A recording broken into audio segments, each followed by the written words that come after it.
Ladies, gentlemen, hi, hello. Let's get right into this bullshit because I've got. Ignore that. I've got lots to talk about. I figured when I was walking out here, I went up to the little 7-Eleven to get me a Mountain Dew. But, honest to God, so look, I get hour breaks at work. Say what you will.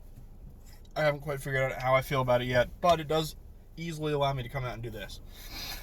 I figured I could have come out here and recorded for a straight hour and just rambled and ranted about the game that I witnessed last night. This is going to be a long video, fair warning, but I decided not to rant the entire hour. I didn't want to, do that to you guys, Half hour. We'll go half hour here. So, going into last night, look, you know me, I'm high on the Seahawks, have been for years and years and years. High on their receivers, high on Russ. I was fully, 100%, I was prepared to get blown out last night. Like 45-13 kind of blown out. That's what I was expecting last night. I was anticipating it going in. I had kind of made peace with the fact that it was going to happen. I was good with it. But that's not what happened. The Eagles hung in. They gave me hope. I'm sitting there in the third quarter going, holy shit, maybe we can actually pull this game off. But no, of course not. Why would we be able to do that? That would be something nice, and Eagles fans can't have something nice. Honestly, I'm being 100% honest here. Me personally, I don't know how anybody else feels. I would have preferred we got blown out last night. Honestly, I would have preferred the Hawks hung 40 on us. It would have made me feel better. Because I keep watching these games and I'm thinking, sorry, I got something in my eye.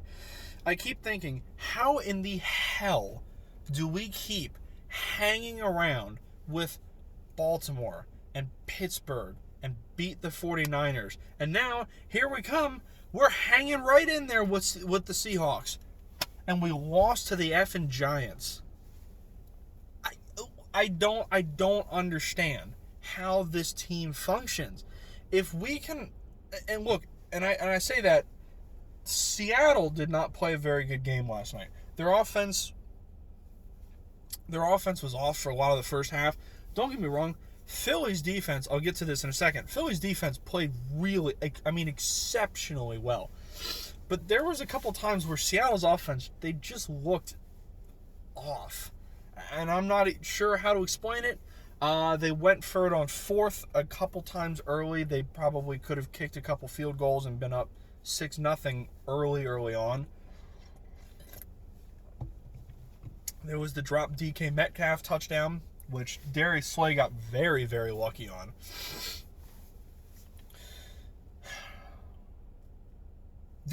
I'm going to start defense. The defense played an outstanding game. Nobody can tell me otherwise. They were fantastic.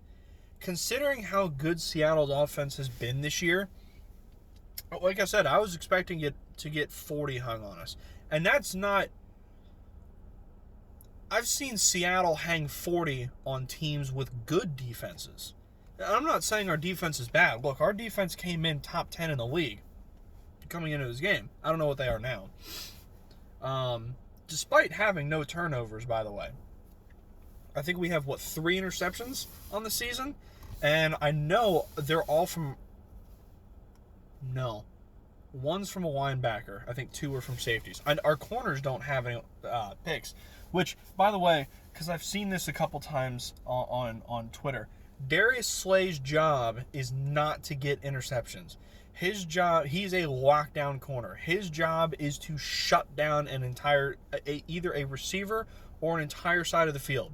That is why he was brought here. He's not he's not supposed to get 5 or 6 interceptions a year. That's not the type of player he is. That's not the type of player I want him to be. And that's not why we brought him into Philly. Now, that being said, Darius Slay had a very, very poor night last night. And the worst part is, it's not his fault. It really isn't. I mean, DK Metcalf is a freak of nature. Just an absolute freak of nature. DK Metcalf, to me, who remembers, Philly fans, raise your hand, who remembers Dorial Green Beckham? You know, the guy was like, he was like 6'5", like 240. He was a massive, massive individual. But he wasn't very good. He had drop problems. He refused to study film. He didn't put a whole lot of work and effort into practice and learning routes. So he kind of dropped off the face of the earth because he wasn't willing. He had the, natural ability and build. He just wasn't willing to put in the time, work, and effort. DK Metcalf, so far, to me, is what Dorial Green Beckham should have been. Now, I heard the little tidbit from the press conference after the game, right, where, Slay's sitting up there, and I guess a reporter somewhere asked him about sliding coverages to try and give Slay some help on Metcalf. And Slay said, no, to hell with that. I don't need help. Next question. And I was like, okay, I'm going to be honest. Love the enthusiasm. Love the, I won't even call it cockiness. I'll call it confidence. That's all well and good, but it's tough to say that immediately after you gave up 150 plus receiving yards. You see what I'm saying? It doesn't connect. Like, I understand where you're coming from. I get it, and I like it, but the timing on that statement was not great. Because, honest to God, coverage should have been rolled that way. Darius Slay should have been given help over the top. Because he was getting scorched all night long. And he wasn't even getting scorched. A lot of the, quick crossing patterns, and there was a lot of stuff that was going on that there's really no way for him to effectively defend against. So, look, none of this is a slight against Darius Slay. Most of these plays were, A, not his fault, or B, there's nothing you can do about them.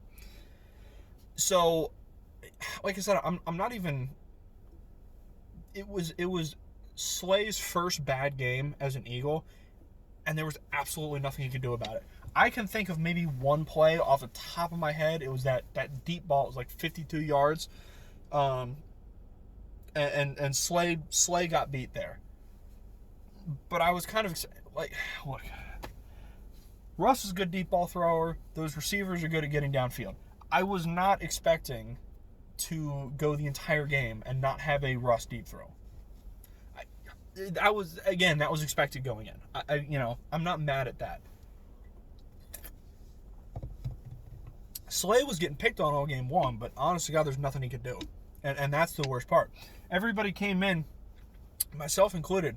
I was worried about the Avonte Maddox on Tyler Lockett matchup because I personally haven't seen a whole lot that makes me confident in Avonte Maddox. But what did Lockett catch? Like 3 passes for like 20-something yards all night long? I mean, now, I don't think Lockett was targeted nearly as much because Metcalf was being so effective. So, pick your poison there, I suppose. But that matchup ended up defining the game, in my mind. Listen, I know everybody's calling for heads. I think a couple weeks ago said something about firing Jim Schwartz, and I'm typically not the type of person who, comes in and is like, panic mode. If I said it, because I'm pretty sure I did, like maybe 3 or 4 weeks ago, I take it back. I don't want Jim Schwartz fired. After that performance I saw last night against a very, very talented Seahawks offense, I don't want it. And you know what? Like it or not, Philly's defense is still coming in to this game. We were top 10 in the NFL. And if you're gonna fire your defensive coordinator over a top 10 NFL defense when your offense is doing absolutely jack shit to help them out, nah, keep Jim Schwartz. I'm good with it. Now, as for anybody else,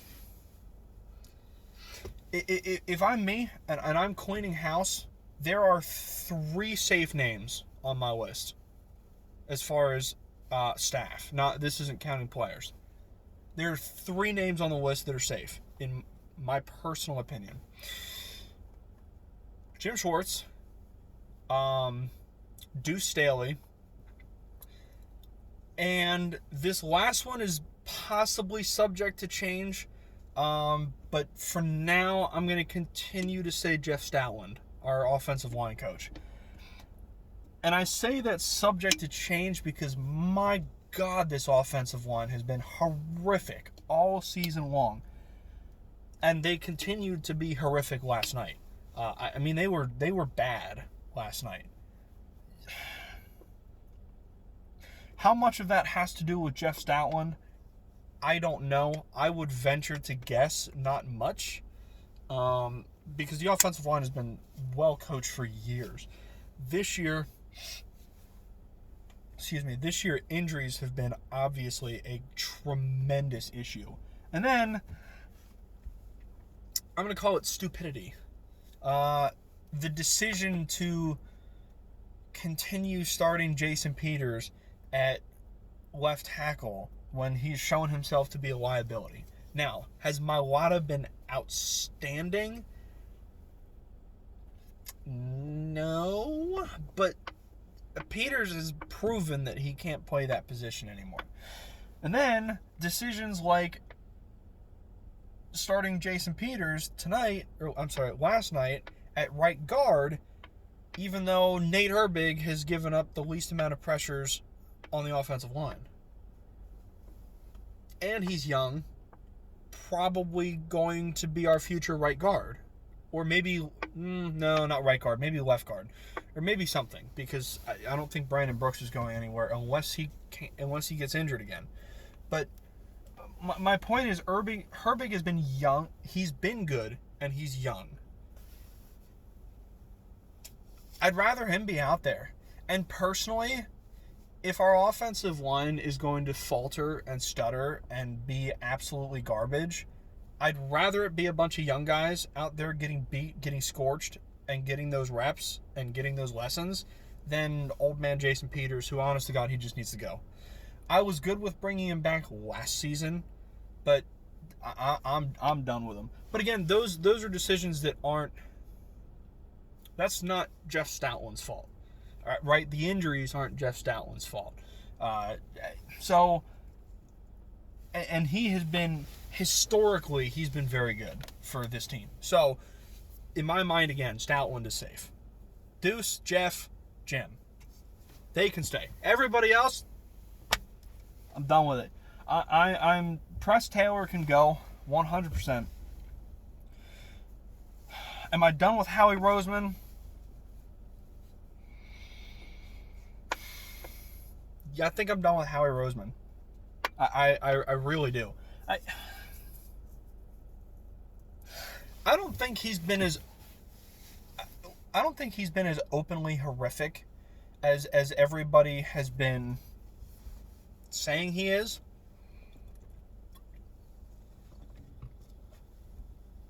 Has he had some mess ups? I'm just keeping an eye on the time. Sure, but so does any GM. I mean, honestly, somebody posted on Twitter an entire list of every player that he's drafted and who else was available at that time in the draft. And there were a lot of names on there that, I mean, I was looking at and going, okay, but what are you mad at? I mean, like, for first rounders, Fletcher Cox came in the first round. I would not have drafted anybody else. I mean, I don't even remember who else was on that draft list, like, you know, the who else was available type thing. But I really don't care. because Fletcher Cox has been one of the premier defensive linemen in this league for years. First round again, Howie's first year, first round pick was Brandon Graham. How can you be, you can't be mad at that. The only I think the biggest first round fuck up was probably Marcus Smith. And yeah, that ended up being a bad pick. But, I mean, sometimes that happens, man. You're not going to have a GM that's perfect on every single... You're not going to have a GM that pulls a gem out of every single draft pick every year. Like, that's just unreasonable. And there was some stuff, farther on down the line, like somebody was bitching the other day about Cam Chancellor, and Cam Chancellor went, I think, in like the 6th round. But like, man, when you go, I don't know this personally. I suppose I could be wrong, but how much scouting gets done on people when you're talking about 5th and 6th and 7th round draft picks? I mean, aren't you kind of just taking guys at that point? I mean, honestly, you're like, oh shit, we still need a corner. 7th round, grab, he's a corner, grab him. Like, I mean, isn't that kind of what you're doing at that point in the draft? Like, obviously, your first and your second rounds and your third rounds, they're probably getting scouted. I could be totally wrong here. I have absolutely no idea. I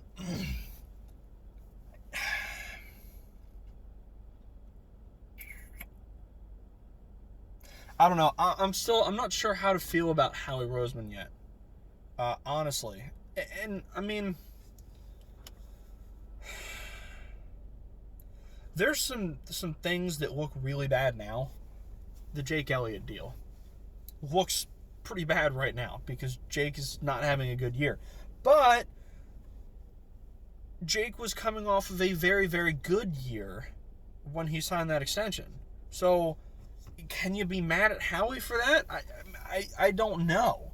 Alshon Jeffrey, he was having a good year when that contract extension was signed. Then he got hurt, and then he came back, and then he got hurt again, and now he's back, but he still don't look like he's totally healthy. He just looks like he's, I don't really know what, but he don't look very good. But I don't know. I have a hard time blaming Howie about that because, like, how the hell are you supposed to know this?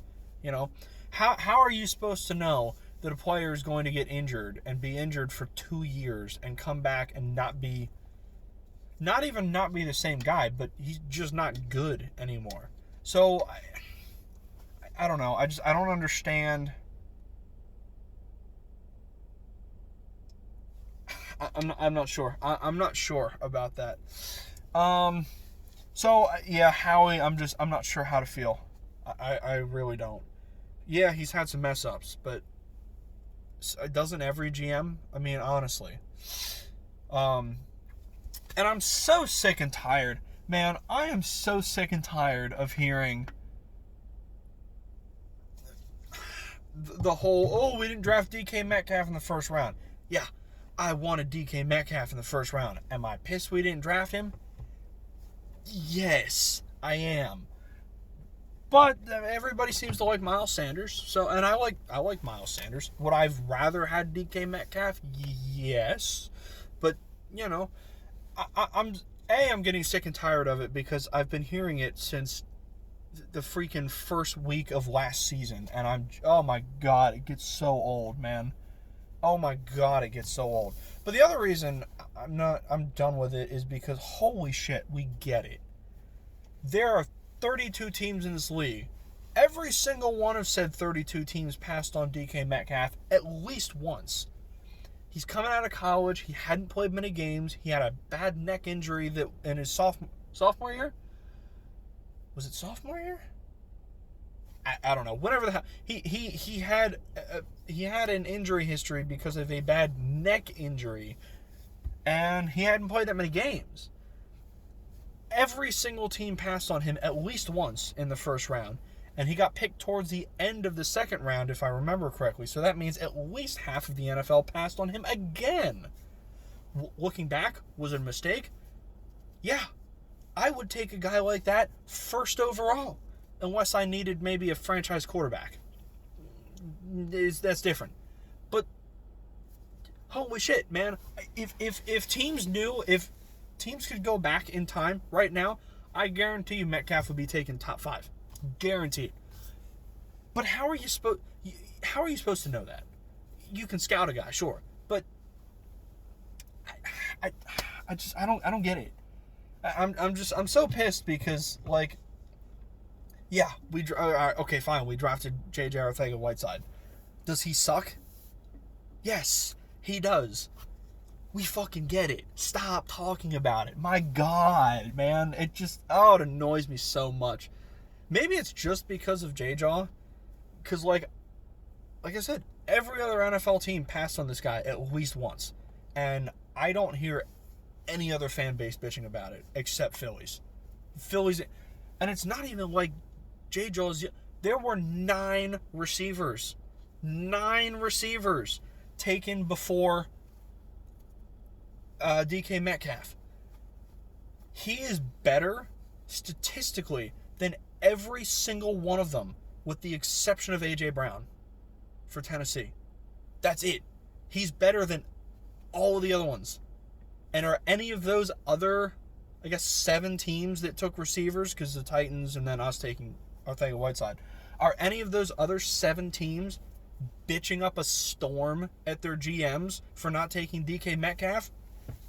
Not that I've heard. So, Jesus, shut up. Please, God, man, we get it. I'm so over it, because it's like I hear it. Oh, my God, man, if I had $1 for every time somebody... Oh, Lord. I said that going into last night. I was like, hey, here you go, a drinking game. Take a shot every time somebody from Philly Twitter bitches about not drafting DK Metcalf. Man, I'd have been plowed out of my mind before halftime. I'm so tired of hearing about it. For the sake of time, moving on. Doug Peterson.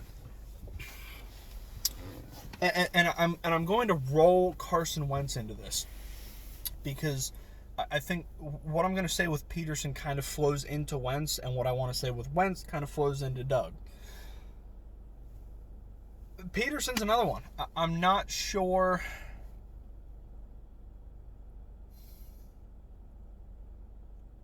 Do I think his play calling has been shit this year? Yeah, I think it's been pretty bad. Am I on board the firing him train? I don't know that I am. I'm not. I mean, I know I probably said that I was on Twitter last night a couple times.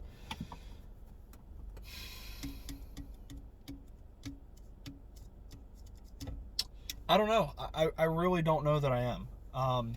Unless if he wants to be fired, that rumor has been floated a couple times, then go ahead and get rid of him.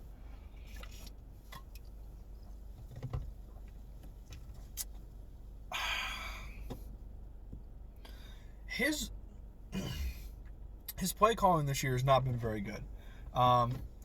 Last night, the field goal attempt, it's like towards the end of the third quarter, I think, and we went for it on like a 4th and 2. And we should have just taken the field goal. And was that actually? That was when Wentz threw his interception. Okay. I'm not even that mad about the interception, because the play never should have happened in the first place. We should have been kicking a field goal. Now, would Jake Elliott have made said field goal? I don't even know. Maybe not.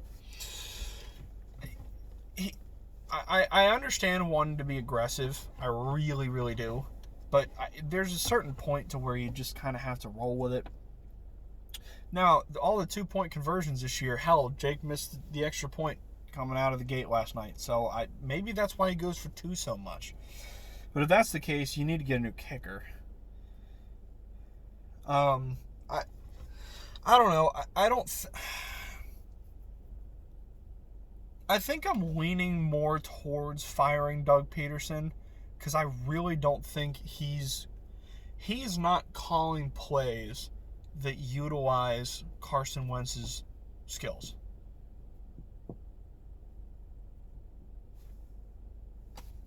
So I think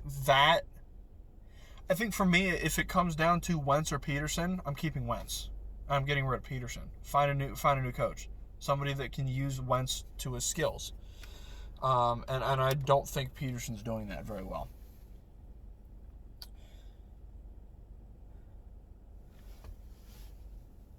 He's also not running the ball, and I will be the first to admit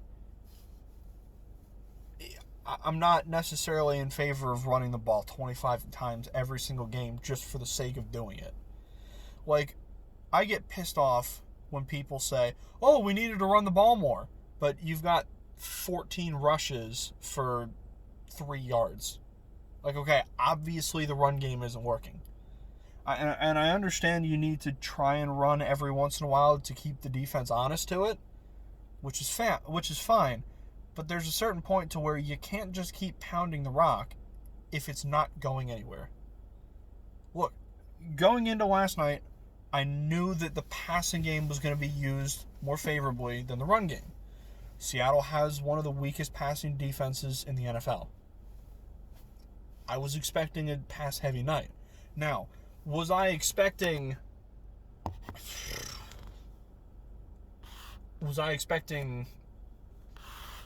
single-digit rushes? No. I wasn't expecting it to be that bad. But I think Peterson needs to stick to the run maybe just a touch more. But I don't think he needs to stick with it when it's failing, which is what some people, I think, seem to want him to do. And I'm not down with that at all. Peterson, I don't even know. I don't feel like I can accurately portray where I'm at with Peterson right now. Other than if it came down to you put a gun to my head and said, keep one person with this franchise, Doug Peterson or Carson Wentz, I'm keeping Carson Wentz. And there's no hesitation in my mind behind that statement. Now, Wentz and the offense was horrific last night. I mean, it was just embarrassing.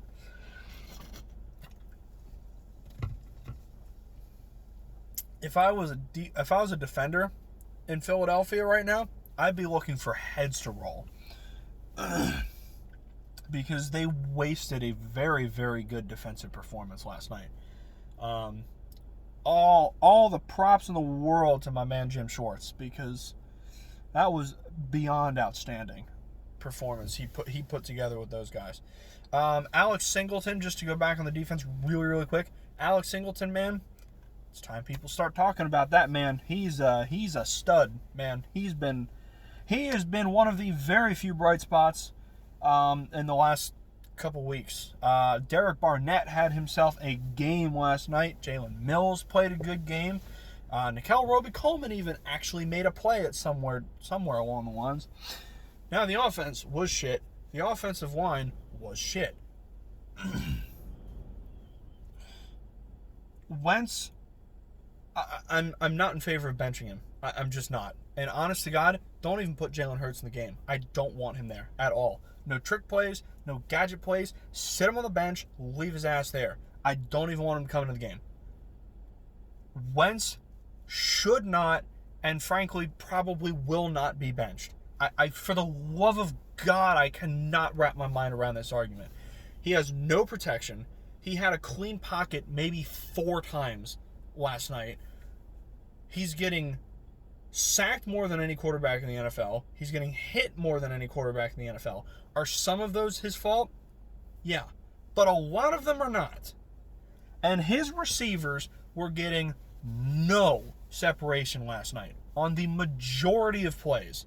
Jalen Reagor, is he supposed to be fast? Because I haven't figured that one out yet. He couldn't get separation at all last night. I don't know what the hell his deal is, but he's been awful the last couple weeks.